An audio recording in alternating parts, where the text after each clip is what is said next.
Good evening or morning, whatever it may be. I am Pierrot, and we're back this week again for another episode of our reading.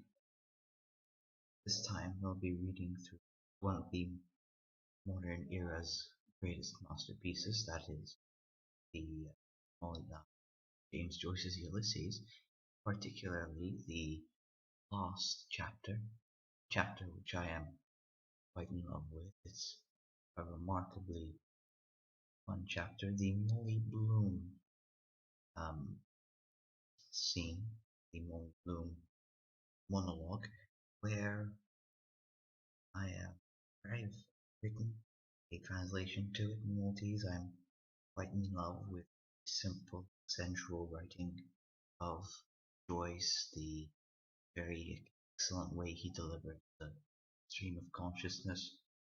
I might be, yes, a bit quiet. Should I try my best to raise my voice? Because I've tried to reduce my noise. Let me see if I can. Let's see. Um, about now, am I better? Mostly because I've used a bit of a noise gate to see if I could eliminate background noise. How about now? Is it better? I'd like to be sure before I continue on. What do you say? Hmm, might have been possible. Alright then, so we're going to get. I don't think it's going to be all that long show, particularly because of the writing style, the stream of consciousness that Joyce delivers this particular piece of art. But no matter what, we'll get in it right now. No, that's no way for him. He has no manners, nor no refinement, nor nothing hitting in his nature, slapping us behind like that on my bottom because I didn't call him Hugh, the ignoramus that doesn't know poetry from a cabbage. That's what you get for not keeping them in their proper place, pulling off his shoes and trousers there on the chair before me, so barefaced without even asking permission, and standing out that vulgar way in the half of a shirt they wear, to be my admired like a priest or a butcher, or those old hypocrites in the time of Julius Caesar. Of course he's right enough in his way to pass the time as a joke. Sure, you might as well be in bed with what with a lion. God, I'm sure he'd have something better to say for himself. An old lion would. Oh well, I suppose it's because they were so plump and tempting in my short petticoat. He couldn't resist. He couldn't resist. They excite myself. Sometimes it's well for all men. The amount of pleasure they get off a woman's body. We're so round and white for them. Always I wished I was one myself for a change, just to try with that thing they have a swelling up on. You so hard that at the same time so soft when you touch it. My Uncle John has a thing, long I heard, those corner boys saying, passing the corner of Marrowbone Lane, my Aunt Mary has a thing hairy, because it was dark and they knew a girl was passing it. Didn't make me blush. Why should it? Either it's only nature and he puts his thing long into my Aunt Mary's hair, etc., and turns out to be you put the handle in a sweeping brush. Men again, all over. They can pick up and choose what they please, a married woman or a fast widow or a girl for their different tastes, like those houses round behind Irish Street. No, but we're to be always chained up. They're going to be chaining me up, so no damn fear. Once I start, I tell you, for their stupid husband's jealousy, why can't we all remain friends over it?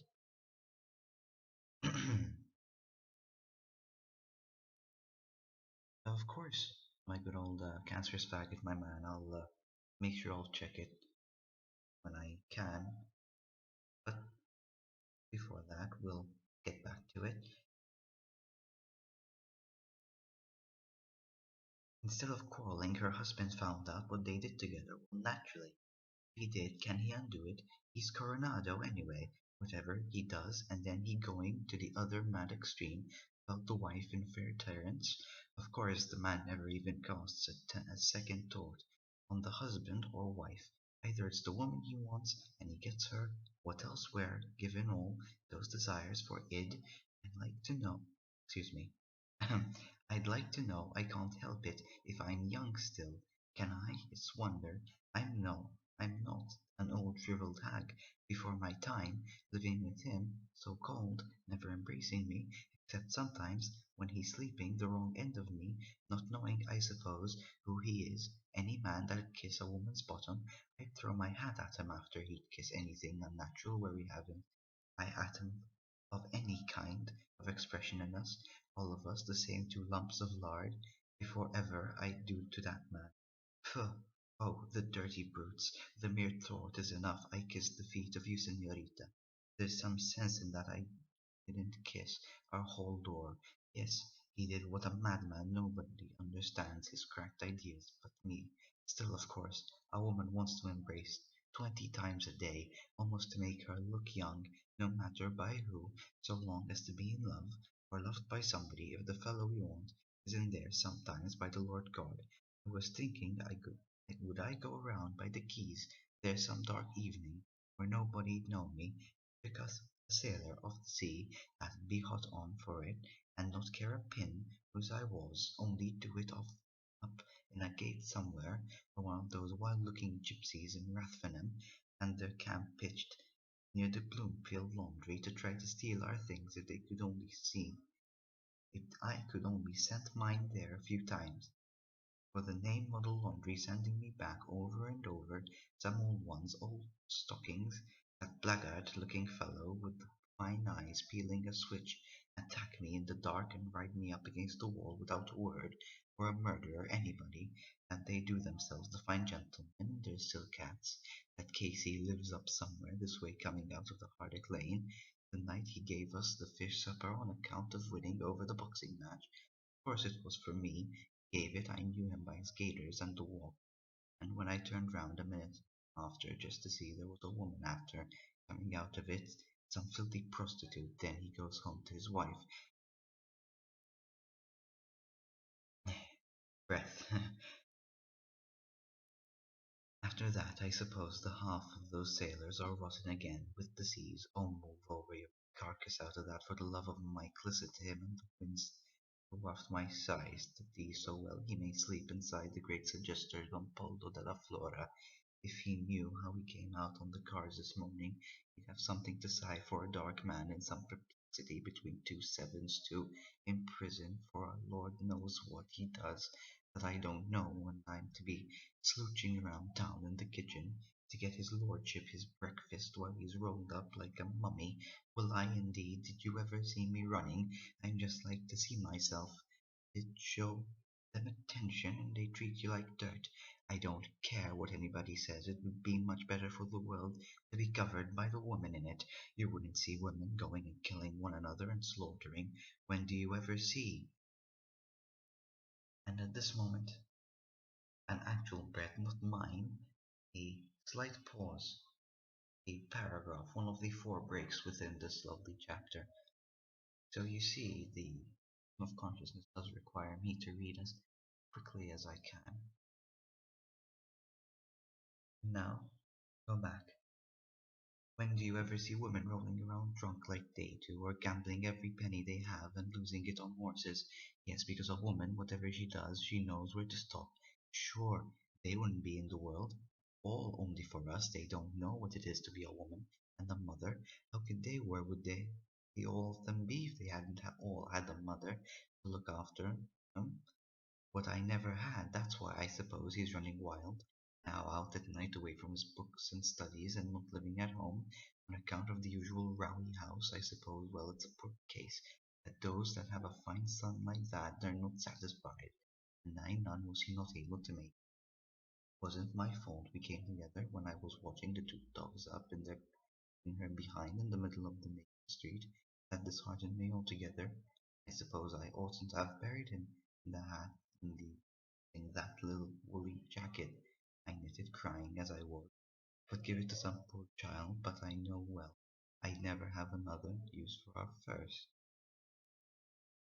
Death too, if we were never the same, since I'm not going to think myself into glooms about that any more. I wonder why he wouldn't stay the night. I felt all the time it was somebody strange he brought in, instead of roving around the city meeting God knows who, night walkers and pickpockets. His poor mother wouldn't like that if she was alive, ruining herself for life. Perhaps it's a lovely hour, so silent. I used to love coming home after dances. The air of the night, they have friends they can talk to with nothing either. He wants what he want, yeah, or it's some woman ready to stick her knife in you. I hate that in women, no wonder they treat us the way they do. We are a dreadful lot of pigs. I suppose it's all the troubles we have makes us so snappy. I'm not like that. He couldn't easily slept in there on the sofa. Room, I suppose he was as shy as a bone. He was as shy as a boy, he being so young, hardly 20 of me. Next room, he'd have heard me on the chamber hurrah. What harm, Daedalus? I wonder it's like the names in Gibraltar and La Paz de la Gracia they have in the Devil's Queer names there, Father. The La Plana of Santa Maria that gave me the Rosary Rosales y O'Reilly in the calles las siestas revueltas. And Pissimbo, Mrs. Opiso on Governor Street. Oh, what a name! I'd go and drown myself in the first river if I had a name like her. Oh, my, and all its streets, Paradise Ramp, and Bedlam Ramp, and Rogers Ramp, and Crutches Ramp. The Devil's Gap steps well small. Be blamed to me if I am a harmscrum. I know I am a bit. I declare to God I don't feel a day older. And then I wondered, could I get my tongue around any of the Spanish como esta usted muy bien, gracias. Usted see, I haven't forgotten it all. I thought I only had for the grammar. Noun is the name of a person, a place, or a thing. Pity I never tried to read that novel Cantankerous Mrs. Rubio, lent me by Valera, with the questions in it all upside down the two ways. I always knew we'd go away in the end and tell him in Spanish. He'd tell me the Italian, then hell. See, I'm not so ignorant. What a pity he didn't say it. I'm sure the poor fellow was dead tired and couldn't sleep badly after in his breakfast in bed with a bit of toast, so long as I didn't do it on the knife for bad luck. Or if the woman was going her rounds with the watercress or something nice and tasty, there are a few olives in the kitchen here. I could never bear the look of them in the Ambrini. I could do it this Adam, the room looks all right since I changed it the other way. You can see some was telling me all the time I'd have to introduce myself, not knowing me from Adam. Very funny it I'm his wife, or pretend that we were in Spain, with him half awake without a God's notion where he is. Dos, dos huevos estrellados, Senor Lord. The cracked things come into my head sometimes. It'd be great supposing he stayed with us. Why not? There's room upstairs, empty, and Millie's in bed in the back room. He could do his writing and studies at the table, and there for all the scribbling he does at it. If he wants to read in bed in the morning like me as he's making the breakfast, for he can make it for two. I'm sure I'm not going to take in lodgers off the street for him if he takes a gazabo of a house like this. I'd love to have a long talk with an intelligent, well-educated person. I'd have to get a nice pair of red slippers, like those Turks with the fez used to sell, or yellow and nice semi-transparent morning gown that I badly want, or a peach blossom dressing jacket like the one long ago in Walpole's, only 8-6 or 18-6, 111. Just give him one more chance, 111. Get up early in the morning. I'm sick of Cohen's old bed in any case. I might go over to the markets to see all the vegetables, cabbages and tomatoes and carrots and all kinds of splendid fruits, all coming in lovely and fresh. Who knows who'd be there? First man I'd meet there out looking for it. In the morning, Mammy Dillon used to say there are nights too, that was her. Ma's going. I'd love a big juicy pear now to melt in your mouth, like when I used to be in the longing way when I was then 111. Throw him up his eggs and tea and the moustache cap we gave him to make his mouth.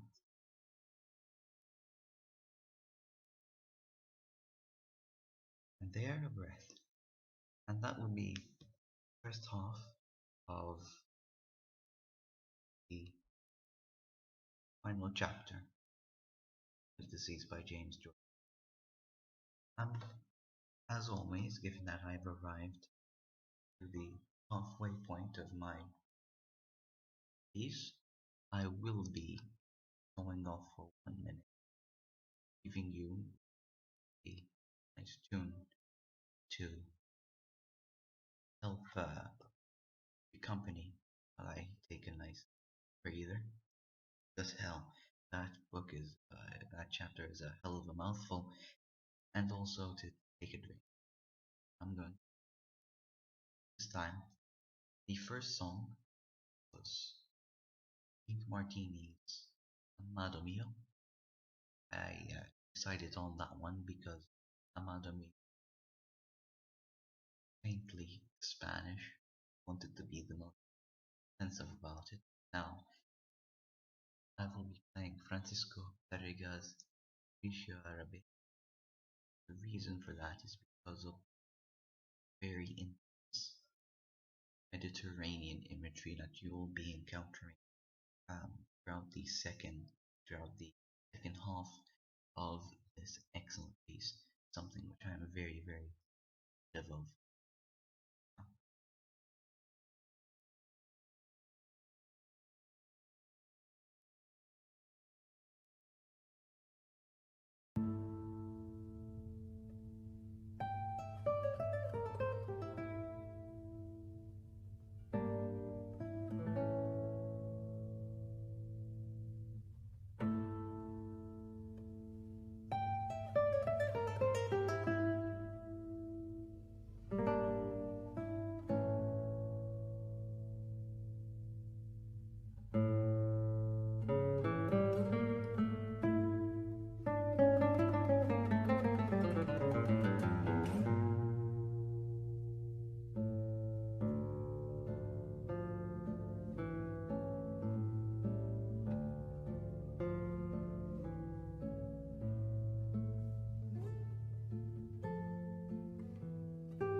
And with that, Capriccio Arabe comes to an end, and we can continue on with reading James Joyce's Ulysses, the final chapter.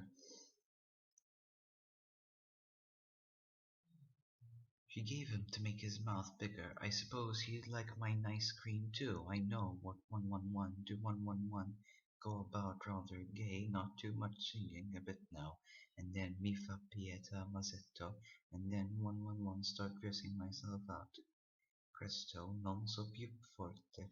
Put on my best shifts and drawers and let him have a good eyeful out of that to make his Mickey stand for him. Let him know if he wants what he wanted. His wife is so fucked. Yes, and damn well fucked, too, up to my neck. Nearly knocked by him 5 or 6 times. Hand running there, there's the mark of his spunk on the clean sheet.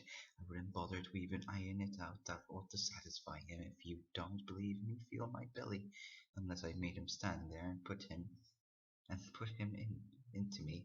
I've a mind to tell him every scrap and make him do it out in front of me. Serve him right. It's all his own fault if I am an adulteress, as the thing in the gallery said. Oh, much about it if that's all the harm ever we did in this vale of tears. God knows it's not too much, doesn't everybody? Only they hide it, I suppose. That's what a woman is supposed to be there for, or he wouldn't have made us the way he did, so attractive to men. Then if he wants to kiss my bottom, drag open my drawers and bulge it right out in his face, as large as life. He can stick his tongue 7 miles up my hole, as he's there, my brown part. Then I'll tell him I want a lie, or perhaps 30. Tell him I want to buy underclothes. Then if he gives me, well, that he won't be too bad. I don't have to soak it all out of him like all the other women do. I could often have written out a fine cheque for myself and write his name on it for a couple of pounds a few times he forgot to lock it up. Besides, he won't spend it. Let him off on me behind, provided he doesn't smear all my good drawers. Oh, I suppose he can't be helped. Do the indifferent 1 or 2 questions know by the answers when he's like that? He can't keep a thing back, I know everything, every turn in him, tighten my bottom well and let out a few smutty words, smell bump or lick my shit, or the first mad things come into my head, then suggest about yes, oh wait now, sonny, my turn is coming, be quite gay and friendly over it. Oh, but I was forgetting this bloody pest of a thing. Ooh, you won't know which to laugh or cry. We're such a mixture of plum and apple. No, I have to wear the old thing so much better. It'll be more pointed. Hell, never know when he did it. Oh, there, that's good enough for you. Any old thing at all, then wipe him off me, just like business is a mission. Then go out, have him eyeing up at the ceiling. Where is she gone now? Now make him want me. That's the only way. A quarter after, what an unearthly hour. I suppose they're just getting up in China now, combing out her pigtails for the day. We'll soon have the nuns ringing the Angelus. They've nobody coming in to spoil their sleep except an odd priest or two for his night office. All, all the alarm clock next door at the cock shout, clattering the brains out of itself. Let me see if I can doze off. 1, 2, 3, 4, 5. What kind of flowers are those? They invented like the stars of the wallpaper in Lombard Street was much nicer. The apron he gave me was like that something, only I only wore it twice. Better lower this lamp and try again, so I can get up early, go to Lamb's, and there be beside fine laters, and get them to send us some flowers to put about the place in case he brings him home tomorrow. Today, I mean, no, Friday's an unlucky day. First, I want to do up the place some way the dust grows in it, I think, while I'm asleep. Then we can have music and cigarettes. I can accompany him. First, I must clean the keys of the piano with milk. What'll I wear? Shall I wear a white rose or those fairy cakes and Liptons I love the smell of in a rich bag shop at 7? Um, half a pound, or the other ones with the cherries in them, the pinky sugar, 1 pound, a couple of pounds of those, a nice plant for the middle of the table. I'd get that cheaper. In where's this? I saw them not long ago. I love flowers. I'd love to have the whole place swimming in roses, god of heaven. There's nothing like nature, the wild mountains, then the sea and the waves rushing, then the beautiful country with the fields of oats and wheat and all kinds of things and all the fine cattle going about that would do your heart good to see rivers and lakes and flowers, all sorts of shapes and smells and colors springing up, even out of the ditches, primroses and violets, nature it is as for them saying there's no God. I wouldn't give a snap of my two fingers for all their learning. Why don't they go and create something? I often asked him, atheists or whatever they call themselves, go and wash the cobbles off themselves first, then they can go howling for the priest and they dying. And why? Why? Because they're afraid of hell on account for their bad conscience. Ah, yes, I know them well. Who was the first person in the universe before there was anybody that made it all? Who are that they don't know, neither do I. So there you are. They might as well try to stop the sun from rising tomorrow. The sun shines for you, he said, the day we were lying among the rhododendrons on Howl's Head, and the grey tweed suit and his straw hat. That day I got him to propose to me. Yes, first I gave him the bit of seed cake out of my mouth. And with that, the third part of the Molly Bloom monologue comes to a close. Particularly, I'm quite a fan of the way the plot sort of comes to a head at this moment, where she attempts to rationalize effectively why she is an adulteress. It's a very entertaining part of the piece and quite enjoyable to me. However, this part, the one that is coming soon enough, is in my opinion the most enjoyable part of the uh, writing because of the intense and beautiful imagery, the sensuality of the woman, um, the very simple line at the end. Yes, the yes at the end. A very wonderful um, summation of the woman at the time of Joyce, a wonderful summation of Molly Bloom as a character. It is quite amazing. To begin, I gave him a bit of seed cake out of my mouth, and it was leap year, like now, yes, 16 years ago. My God, after that long kiss, I nearly lost my breath. Yes, he said I was a flower of the mountain. Yes, so we are flowers, all a woman's body. Yes, that was one true thing he said in his life, and the sun shines for you today. Yes, that's why I liked him because I saw he understood or felt what a woman is, and I knew I could always get round him, and I gave him all the pleasure I could, leading him on till he asked me to say yes, and I wouldn't answer. First, only looked out over the sea and the sky. I was thinking of so many things he didn't know of. Mulvey, and Mr. Stanhope, and Hester, and father, and old Captain Groves, and the sailors playing all birds fly, and I say stoop, and washing up dishes, they called it on the pier, and the sentry in front of the governor's house, with the thing around his white helmet, poor devil, half roasted, and the Spanish girls laughing in their shawls, and their tall combs, and the auctions in the morning, the Greeks and the Jews and the Arabs and the devil knows who else from all the ends of Europe and Duke Street, and the fowl market all plucking outside Larby Sharons and the poor donkey slipping half asleep, and the vague fellows in the cloaks asleep in the shade, on the steps, and the big wheels of the carts of the bulls, and the old castle, thousands of years old, yes, and those handsome Moors, all in white, and turbans like kings, asking you to sit down in their little bit of a shop, and Rhonda with the old windows of the posadas, two glancing eyes, a lattice hid for her lover, to kiss the iron and the wine shops half open at night, and the castanets, and the night we missed, the boat at the Algeciras, the watchman going about serene with his lamp, and oh, that awful deep down torrent! Oh, and the sea, crimson sometimes like fire, and the glorious sunsets, and the fig trees in the Alameda Gardens.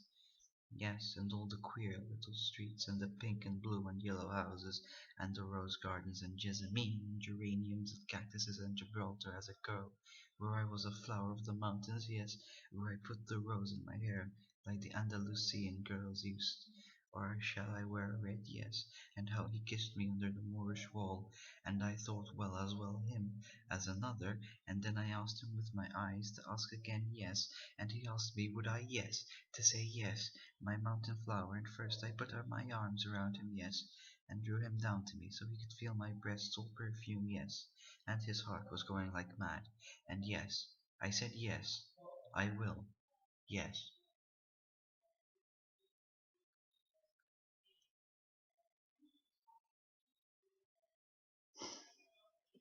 And with that an end to James Joyce's Ulysses, with that an end to the Molly Bloom monologue. The final part is in my opinion the most beautiful one. Not only is it much easier to read, the stream of consciousness is no longer a very fast sprawl through a list of things the woman must do. It becomes um, slower, more focused, nostalgic even, a, a remembrance that savors the Mediterranean color, the young love, the diversity of the Gibraltar area. It is a wonderful piece and one that I was very happy to read for you today. Thank you very much for joining this stream. I'll see you all, or you'll hear me, should you like, next week. Thank you very much.